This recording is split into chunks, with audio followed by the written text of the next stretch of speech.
One to welcome everyone to DCLA's fall tour. Today we have a very exciting presentation coming to us from the Ah-Tah-Thi-Ki Museum on the Big Cypress Seminole Reservation. Just a gentle reminder, today's presentation is being recorded for posterity. And for access by our membership. So I wanted to very quickly give a little land acknowledgement that recognizes that the libraries of Dade County Library Association, all of our membership, are on Indigenous lands, and these lands are the traditional territories of the unconquered people, the Seminole and the Miccosukee, and their Indigenous relatives. The Seminole and Miccosukee fought 3 wars against the United States as it enacted policies of displacement and extermination against Native Americans. And as the unconquered people, these tribes hold the distinct privilege of never having signed a peace treaty nor formal surrender to the federal government, and have maintained their ever-enduring relationship with their traditional lands. By this statement, DCLA respectfully acknowledges that these Indigenous nations and those that were here before them, the Tequesta, Miami, and Calusa, for their stewardship of this land. We affirm as Miamians and Americans our accountability to Indigenous communities for our responsibility to preserve South Florida's natural resources as we live, work, and enjoy our time here. Our presenter today is Lara Della Russo she's the museum's registrar from Ah-Tah-Thi-Ki Museum. And I have the distinct pleasure of allowing her to introduce herself and commence our tour today. Thank you so much. Good afternoon, everyone. Thank you so much for having me here. My name is Laura Della Russo. I am the museum registrar at the Ah-Tah-Thi-Ki Museum. And just a little background about me. So I've been in the museum and art gallery field for about the past 5 years. I've previously worked at the NSU Art Museum, Fort Lauderdale, as well as the National Geographic Fine Art Galleries, both in Fort Lauderdale and in Miami Beach. So in my position as registrar at the museum, I manage the records for everything in the collection. So we have over 200,000 items in our collection. And so it's my responsibility to manage and track all of those items, as well as facilitate any loans, both outgoing and incoming loans that we might have. And I also work with our exhibits department to help manage their collection and catalog any items that they have as well. I wanted to start the presentation with just a short video. So this video is just a little bit of background on the Seminole tribe and the museum. And this video is actually the first thing that visitors will see to the museum. So when you walk into the museum, we have an auditorium, and this video is what launches your experience at the Ah-Tah-Thi-Ki Museum. And so it'll kind of, like I said, give you a brief overview of the tribe and the museum itself. Let me go ahead and start that.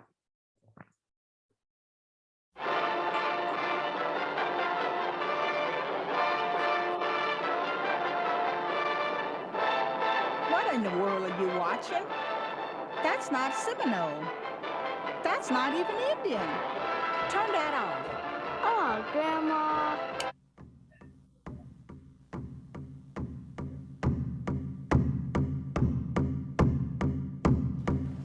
G48 and 36. Boy, they have a big crowd here tonight. Oh, 63. You know, tonight I feel lucky. I believe I'm going to win tonight. 68. I-28 and 41.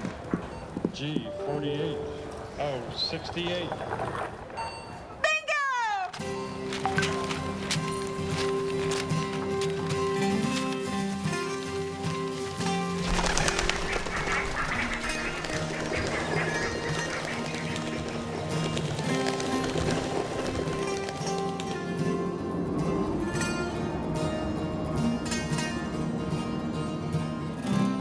Tiyahin yati yan bisan jadik ta hongalan mun kam bito yat kuwasan muayat tala shakolan ma yusut chubeo man umatisna man Pahidawat okuitalis kehotsen.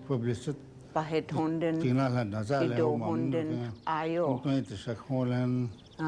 Istidat. Ili jamain fulladiidut.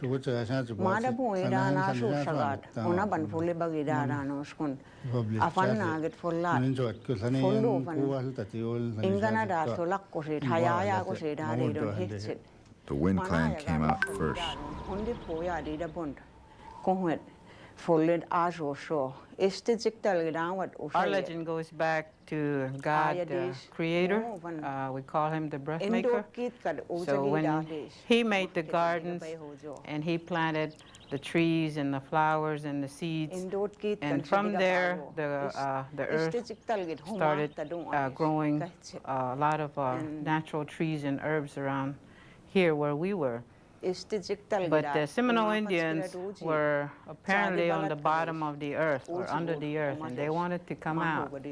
The snake came out first. And so they planted potatoes, and the potato seed started growing. And when the potato finished growing, it comes out and breaks the earth. So when it broke the earth, and it was a little tiny hole, and they couldn't come out. So they're under the ground looking, and the first clan that wants to come out is the Panther clan, but he can't come out because he's too big. So the next clan would be the Bird clan, which I am. So we flew out first. And so you can see that each clan has their own idea of who came out first. Wonder when the bear came out. After the panther.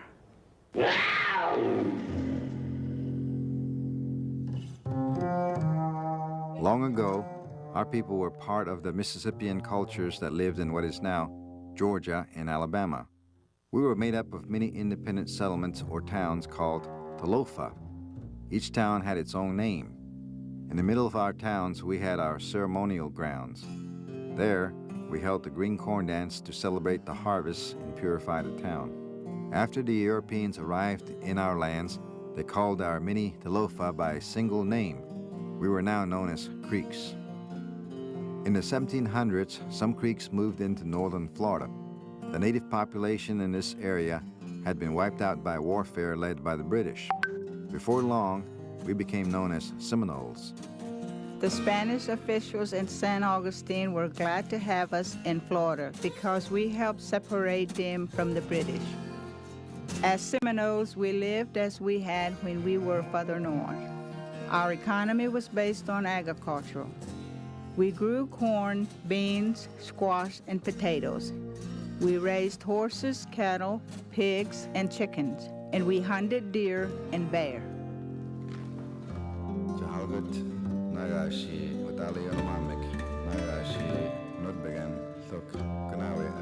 Trading was also an important part of our economy. We sold the Europeans buckskin, fur, beeswax, honey, and bear oil.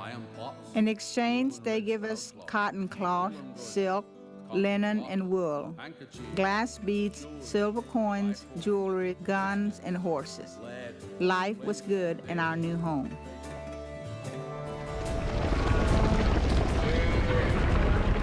Some call it work, some call it fun. Some of the early Seminoles kept large herds of cattle, and today we're still cowboys. We are cowboys, we love this land. We make a living with our hands. We work hard until the day is done. It's all of us together in the Florida After the sun. American Revolution, conflict came to Florida. The United States, then a new country, wanted our land. More Creeks moved to Florida and joined we Seminoles. In 1817, war was begun.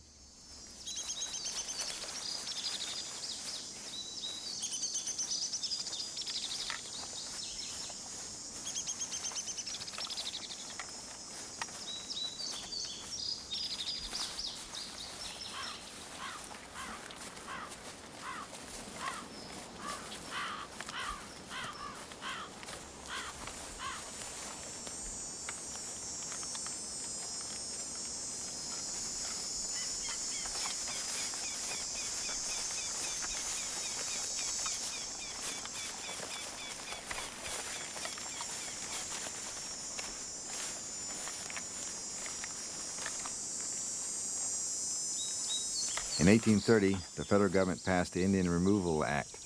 This act said that we were supposed to leave our land in Florida and move to the west.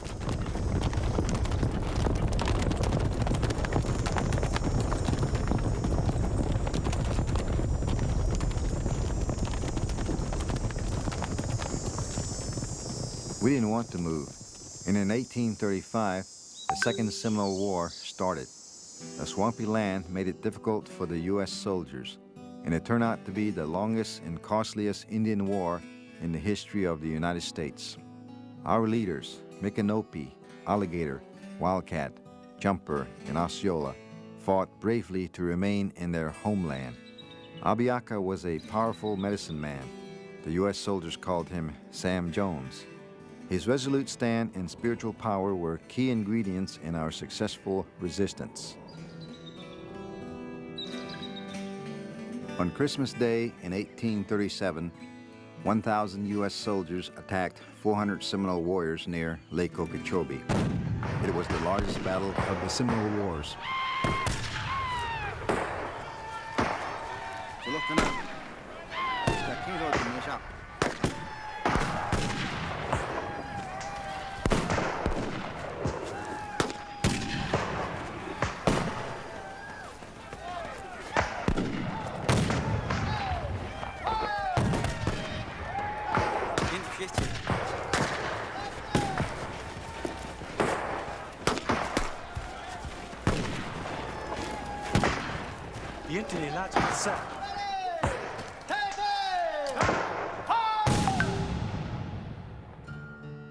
After many long years, the fighting ended. Many Seminoles were killed and over 4,000 were captured and forced to leave. But, led by Abiaka, some went deep into the Florida wilderness. We were never captured and we never signed a peace treaty. We remained hidden in the Everglades and in the vastness of the Big Cypress Swamp. Florida was still ours. Those of us that were left had won. We would stay in our chosen homeland.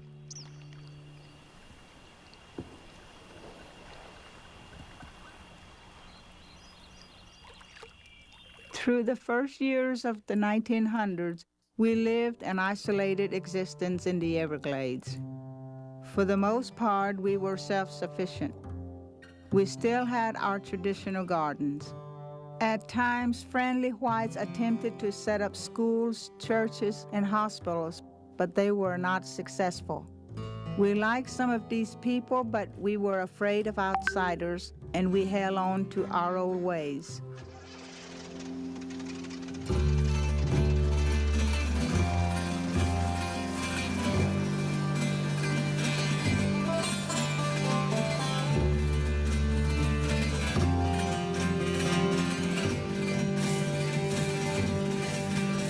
As more and more white settlers moved to South Florida, our way of life was threatened once again. In the early days, almost all of this area was Everglades. The whites' increased need for dry land led them to begin to drain this wetland, our safe haven. The whites were waging another war, this one against the land itself. As the Everglades were drained, we were scattered all over South Florida.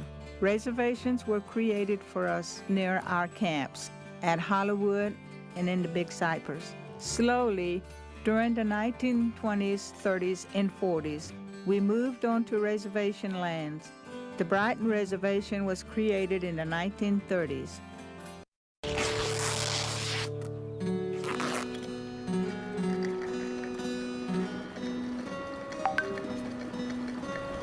They also collected our crafts, patchwork, baskets, dolls, and wood carvings.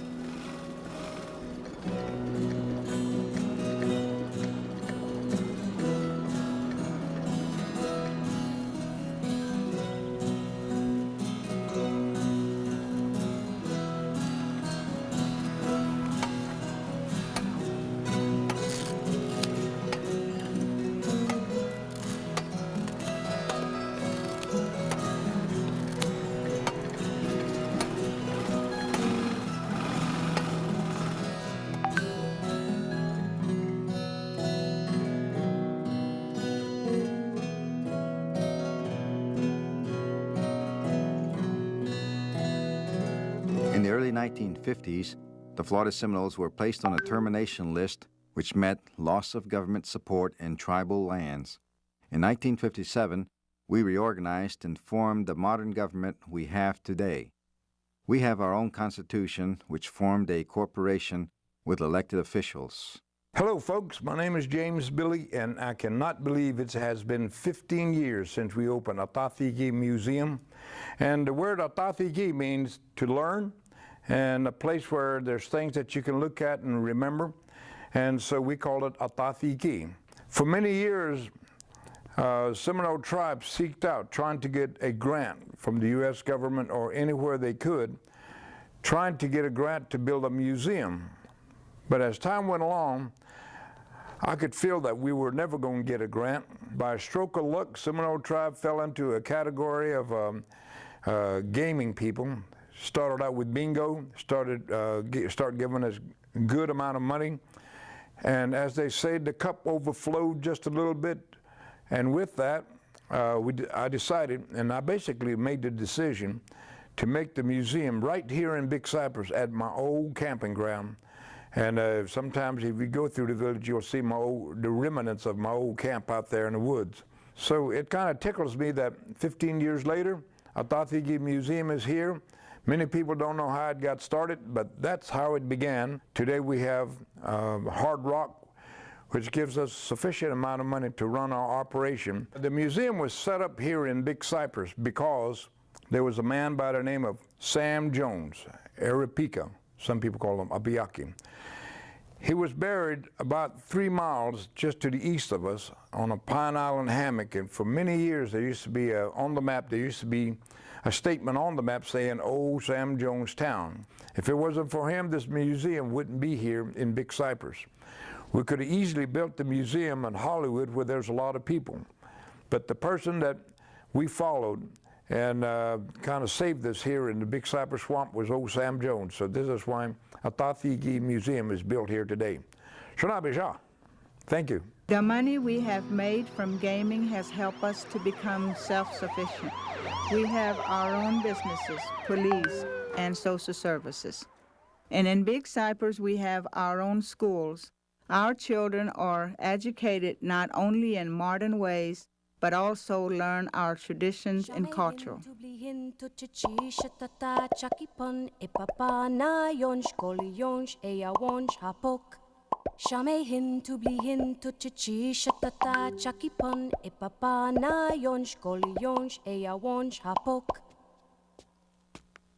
Hey ya ho ya, hey ya ho ya, hey ya ho ya, hey ya ho ya, hey ya ho ya, hey ya ho ya, hey ya ho ya, hey ya ho ya, hey ya ho ya, hey ya. We are a people of continuity and of change.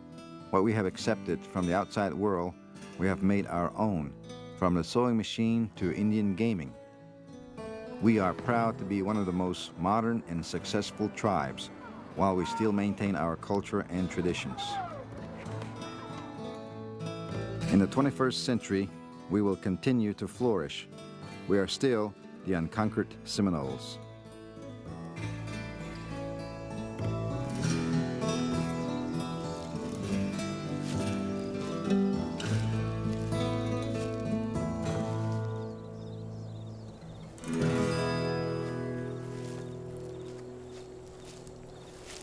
Yalla.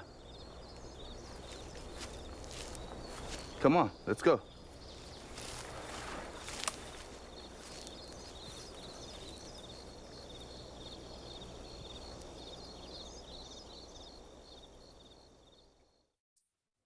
Great, thank you so much. Let me share this.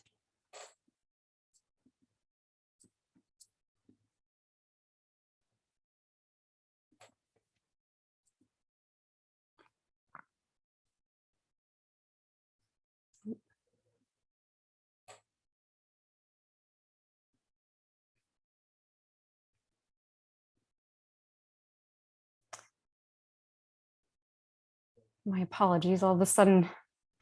No, it's me. You should be able to do it now. I just made you a co-host. Okay.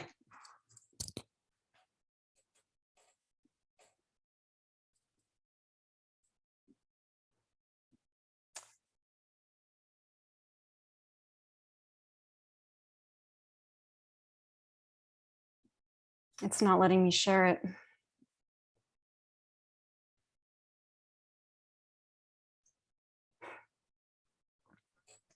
It's not an event until we have a technical glitch. So I no know. worries. I apologize. If needed, you could always send it to me and I'm more than happy to click us through.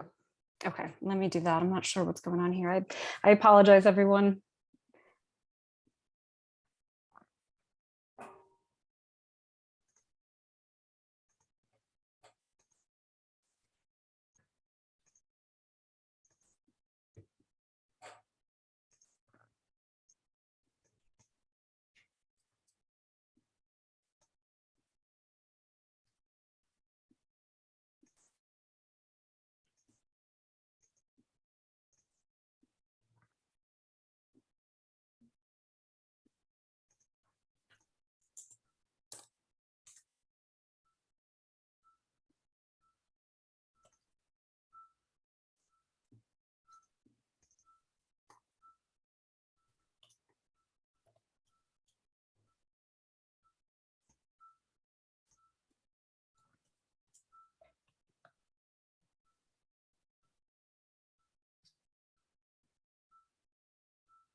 Were you able to grab my email from the Yes, chat? I just sent that to you. Not a problem. I'm sorry about that. Don't worry. Letting me share earlier.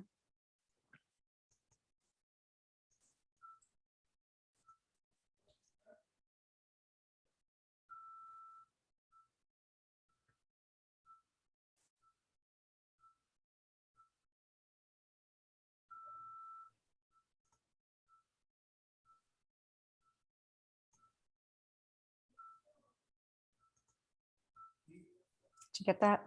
It's not hitting my inbox yet. So give me just a second. I'm double checking to see if it's gotten pushed to one of my junk files.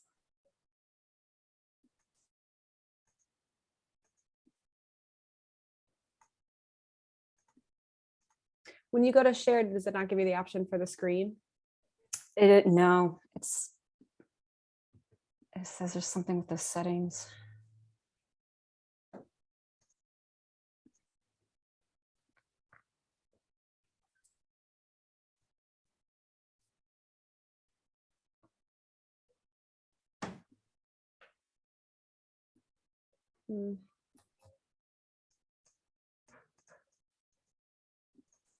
Oh, this does not want to send to me right now.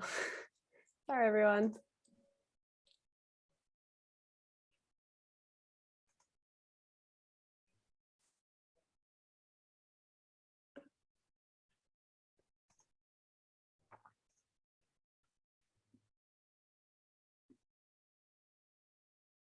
Making sure I wrote my email right, because it would be me that would mistakenly write it.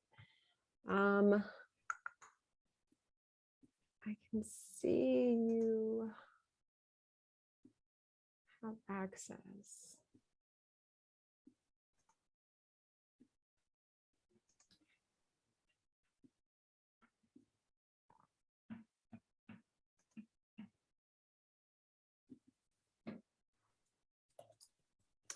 Yeah, for some reason it's just not coming into my email right now. I don't know why.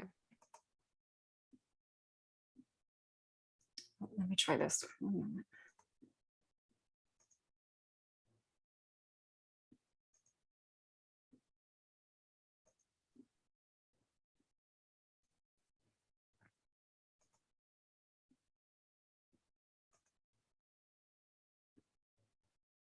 Oh, I see you're starting a screen share. All right, sorry about that. I'm not sure what was going on there. It all works out in the end. All right, Perfection. great. So we're going to just do a tour of the museum and the collection and talk about the different parts of the museum, the vaults, the library, and then talk a little bit about our collection and how we work with the Seminole community. So just a little bit about the museum. As you learned in the video, Ah-Tah-Thi-Ki means a place to learn, a place to remember. It was opened on August 21st, 1997, and that was to commemorate the 40th anniversary of federal recognition of the Seminole tribe in Florida. So that happened in 1957. And our mission statement is to celebrate, preserve, and interpret Seminole culture and history. And you can see the museum there. So location and goals. So we are located in the Big Cypress Reservation, and that is about halfway between Fort Lauderdale and Naples. We are located right off 75. It's exit 49, and then it's about a 17-mile drive into Big Cypress Reservation. So we truly are located in the heart of the Everglades. And then our location really does contribute to the museum and the history in that location. But some of our goals, goal 1 is responsibly manage and protect tribal resources, to strengthen tribal autonomy and sovereignty, to foster collaborative and effective relationships, provide and support educational opportunities, and foster empathy and build a positive workspace culture. So this is our library. This will be the first stop on our virtual tour. So in our library, our collection, we do have books and resources on Seminole history, history of Florida, history of other Native American tribes, and really everything in between. We do make our library available to external researchers. However, we also encourage all of the Seminole community members to use the resources in the library.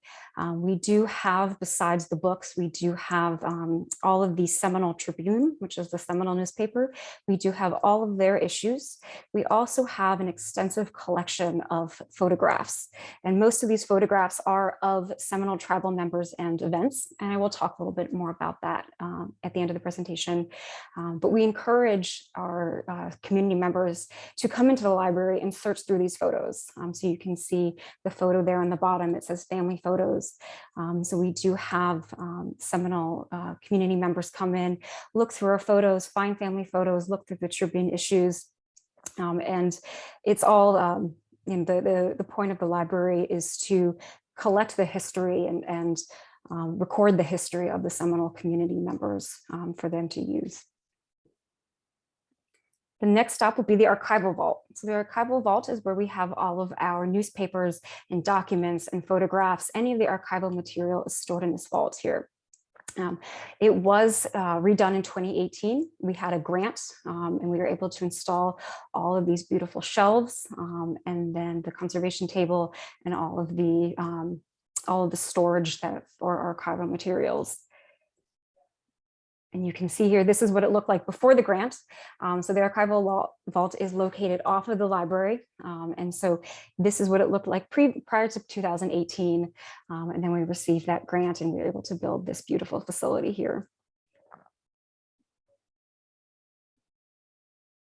We also have a curatorial vault. So the curatorial vault is where we store all of our objects.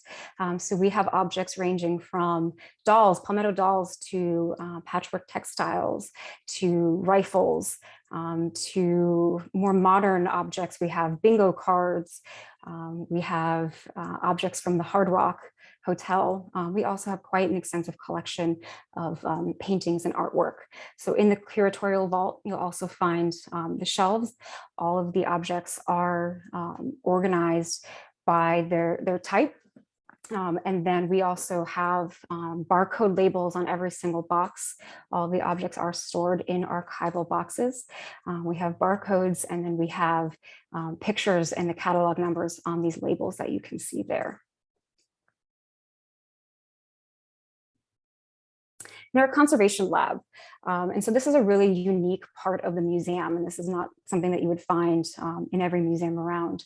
So we do have a team of 2 conservationists. We have an objects conservator and we have a paper conservator, and they work not only on our objects, but community members can also bring in some of their objects and we're able to treat them and restore them. So you can see here the bottom photo, she's working on a palmetto doll, and then you can also see a beaded sash here.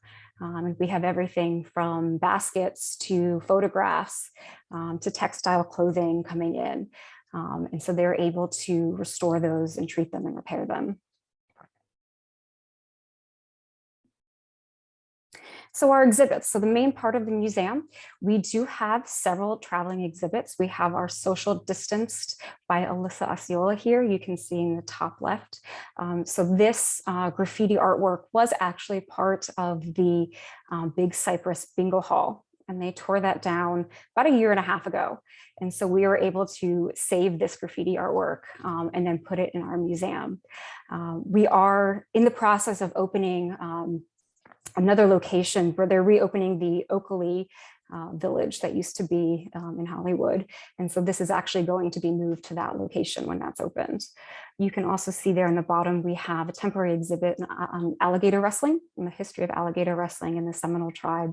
We also have our permanent exhibits, and the permanent exhibits range from Seminole history to everyday lifestyle of the Seminoles to Seminole legends and folklore as well.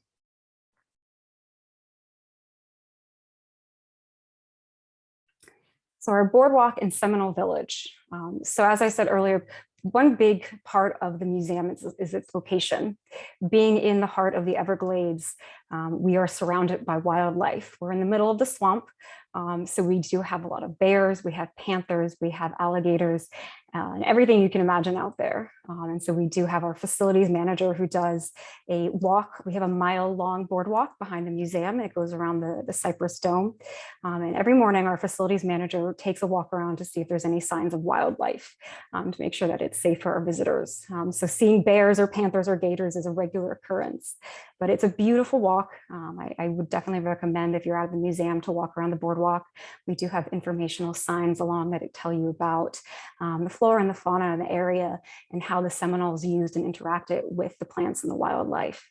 And then halfway around the boardwalk, we do have our Seminole Village. And so we do have some local crafters who work out there. So you can actually see them making a dugout canoe or making baskets or making patchwork clothing.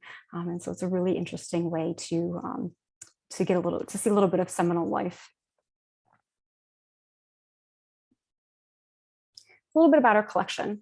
So we have over 200,000 objects, documents, and photographs.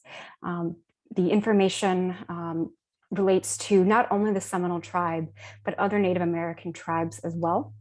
We have newspapers, we have manuscripts, we have patchwork clothing, basket dolls, rifles, and various other items going back to the 18th century to today. And you can see here, this photo is a lithograph by George Catlin of Osceola. And so we actually just got this lithograph in this past summer. And it is the last portrait drawn of Osceola before he passed away. And so Osceola and his warriors were imprisoned, and he was taken to South Carolina. And they asked George Catlin, who was a famous artist at the time, to come down and to draw this portrait of Osceola. And then he passed away just a couple of days later. So this was a really, really important addition to our collection that we just got in.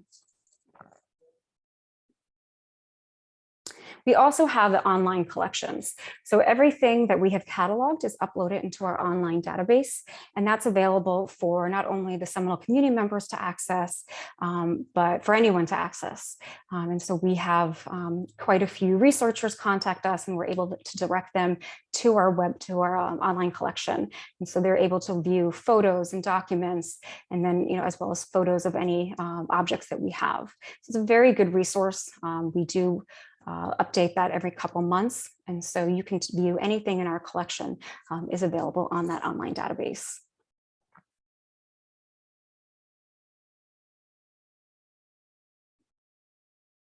We also have an oral history collection. So we have an oral history coordinator, and he works with the tribal members to record their histories. So he does interviews with them and with tribal elders or important figures in the tribe.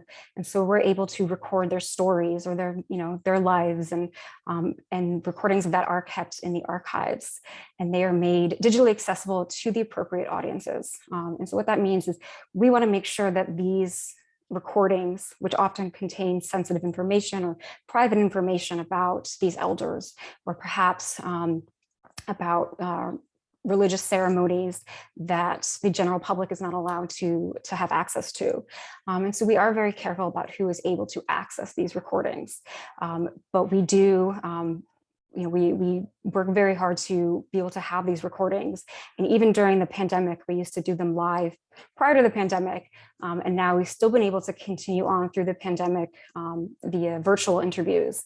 And so from the beginning, from March 2020, we've been able to add 37 new interviews to our oral history collection.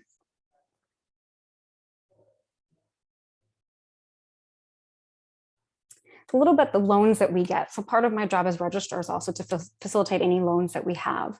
And so one loan that we have is from the Smithsonian, the National Museum of the American Indian. And we've had these objects on loan to us since 1997, since the museum opened. Here you can see some metalware and some jewelry. And this is part of our exhibit on a Seminole camp. And so this allows you to see some of the tools that they might have used in their camp or jewelry that they might have made. But we work very closely with the Smithsonian and with the National Museum of the American Indian to maintain this loan and to make sure that we're able to keep these items at our museum.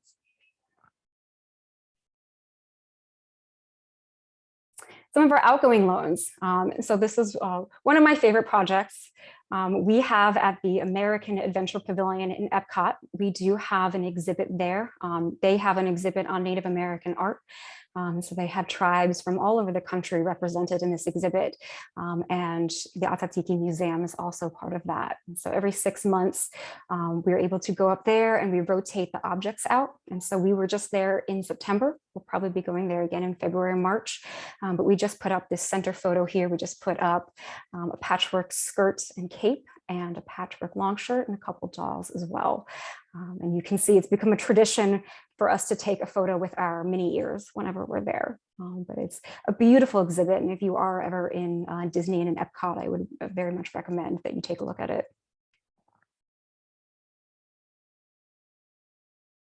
The Seminole Tribune, so I spoke a little bit about this. So the Seminole Tribune is this tribe's official newspaper. It was started in 1981. However, there were a couple earlier versions and earlier newspapers that would eventually become the Tribune. So we have photographs from the 1960s up until today. And in 2015, the Ah-Tah-Thi-Ki Museum received 115,000 photos from the Tribune. So photos from events, photos of pageants, of tribal fairs, of holidays, of just everyday pictures of tribal members.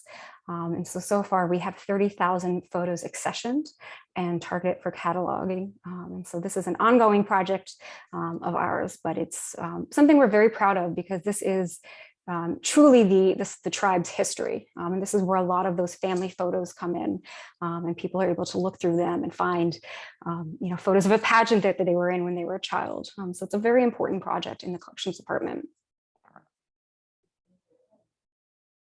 And these are just some of the photos here. So you can see we have photos of alligator wrestling. We have photos, as I said, a set of pageants.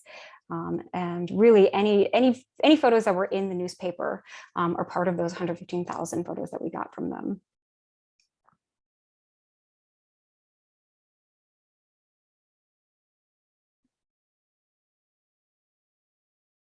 So as I said, it's been an ongoing project to catalog these photographs. And so the first step is to try and organize them. So we try and keep them together if they were from a certain article in the newspaper or if they were from a specific event. We try to keep all those together so that way we can we can catalog them appropriately and catalog them together. And we have a lot of local volunteers, mostly tribal members, who come in and help us scan or help us identify and help us organize. And they're also able to look at the photos and identify people, identify places or dates or locations.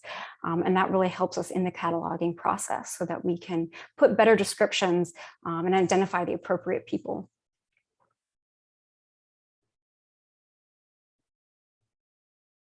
Getting the community involved. As I said, we have a lot of local community members, tribal members that come in. This photo up here, you can see this young man is Grayson. He's currently working with us. And he started out as an intern with the museum. And then this is actually his first year as a full-time permanent employee. So we're very happy to have him. And he does all of our scanning of the photographs for us. So he scans about 250 photographs a day, which is pretty amazing. And then once they're scanned, and then we can start cataloging them. And then we have other tribal members that can come in and look through them and help identify, like I said, people, places, locations. And then we also bring the photo albums, so we're able to then print these photos and bring the photo albums to tribal events. This is always a very popular thing that people are able to sit down, look through the photos. We always bring a bag of Post-its, and people are able to, write out if they recognize anyone or if they recognize an event or a location. And it's really fun. And we, they have Easter events or any other type of event, we'll bring the photo albums too. And it's a big part of the community.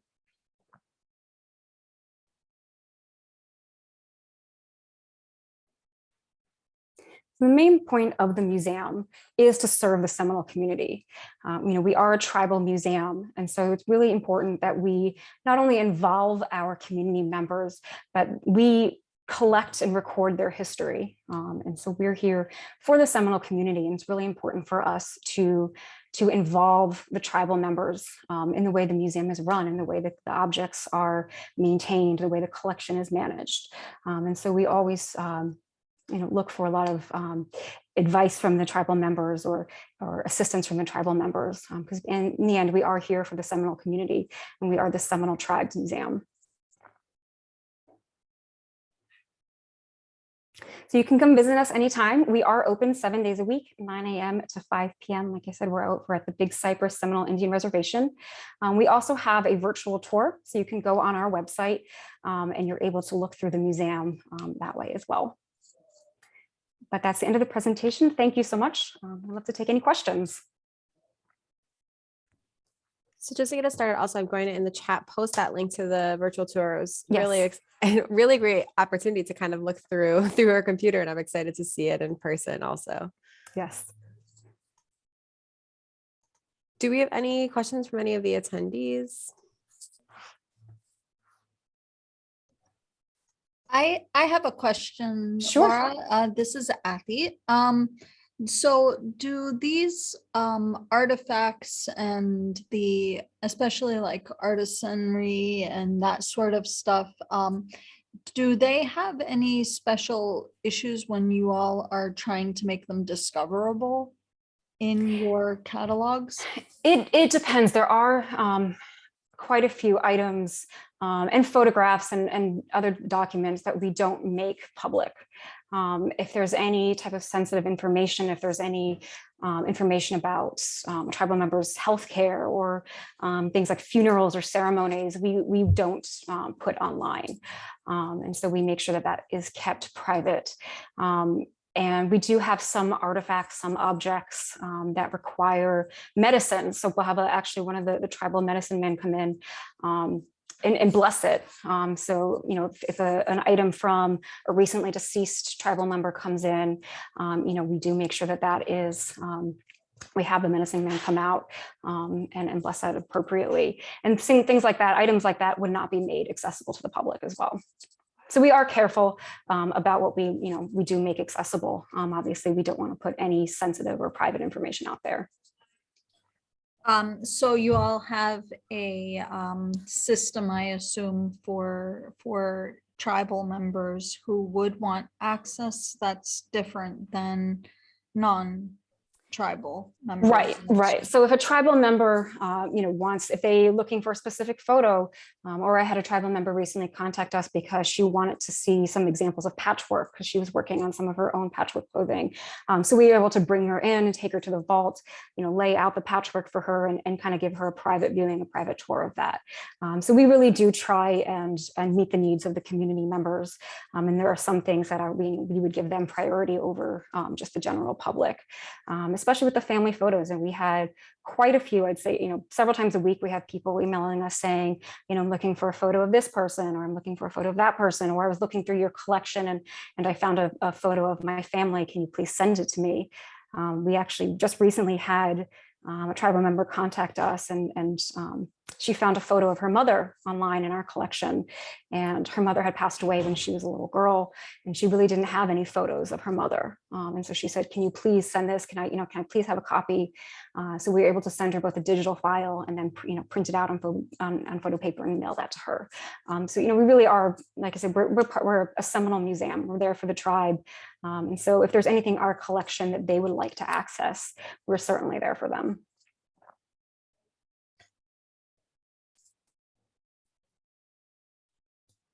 I think you answered a little bit of my question, but because I was going to ask you if you're set up for people who are interested in doing genealogical research, to come in and look through, the history of their family and far back. Yeah. Yeah, absolutely. We encourage that with the Seminole Tribune project.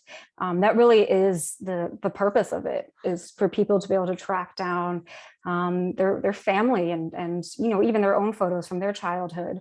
And so we are certainly available and we have the resources to do that. This might be a silly question because I don't really know, but I saw in the video that due to the encroachment and the policies, etc., a lot of the tribe was moved out west. Is there are there still any connections between those who moved out west and the ones who stayed in Florida? Yes, there is actually a Seminole tribe of Oklahoma, and those are those individuals that were moved out there. They are separate. There's no current connection, current relation to the Seminole tribe of Florida, but that is where they descend from, and so there was a large group that was moved out west. Yes.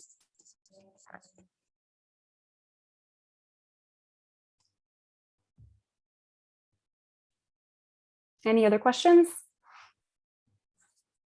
Well, I kind of wanted to make the pitch, Laura, to simply state that the museum is on an amazing spot of Florida. I had the pleasure of going out last year while everything was still closed. Yes. And I did have a interesting interaction because I was returning some materials that my library had borrowed from the museum that was on display while Ah-Tah-Thi-Ki was closed. And just the boardwalk is about a mile into nature that is just so pure and so different. It was refreshing, and you really do feel what is special about South Florida. Absolutely. On that land. I do want to mention to everybody that the museum is open, and if you are ever looking for an adventure about 75 miles from most of us here. It's a beautiful drive. It's a little bit of a haul, but I mean, if you're looking for an adventure and it's a nice, refreshing excursion, I would say definitely for certain. And then I did want to also invite everybody to come visit the Kendall Lakes Branch Library at 15205 Southwest Kendall Drive in Miami-Dade Public Library System. We have partnered once again for the second year in a row, and this year we have samples of the palmetto dolls, some patchwork, and the sweetgrass baskets. And those are on display until January 28th. So I'm hoping to make a foray out to you all on January 29th. Yes, absolutely. Please, please feel free to come anytime. We're all decorated for Christmas right now, so it's beautiful. But as you said, the location really does make the museum, and the location is an exhibit in itself. And so, if you have the time to come out and just spend an afternoon and walk around the boardwalk, it really is a beautiful experience. So barring any further questions, Laura, thank you for an amazing presentation. I so enjoyed learning a little bit more about our neighbors to the west. I have a broad conception of what my neighborhood is. I'm like, that's the west side of my neighborhood. And I wanted to invite everybody on this call to either renew your membership or contact your colleagues. If you've not done any promotion, DCLA's member fees are only $16 a year right now. So hopefully we can continue providing tours and conferences like this in the future. Laura, thank you again one more time. And thank you so much for having me. And from us here at DCLA, happy holidays and a blessed season for everybody. Great. Thank you so much. Thank you so much. That was fantastic. Thank you. Take care, everyone.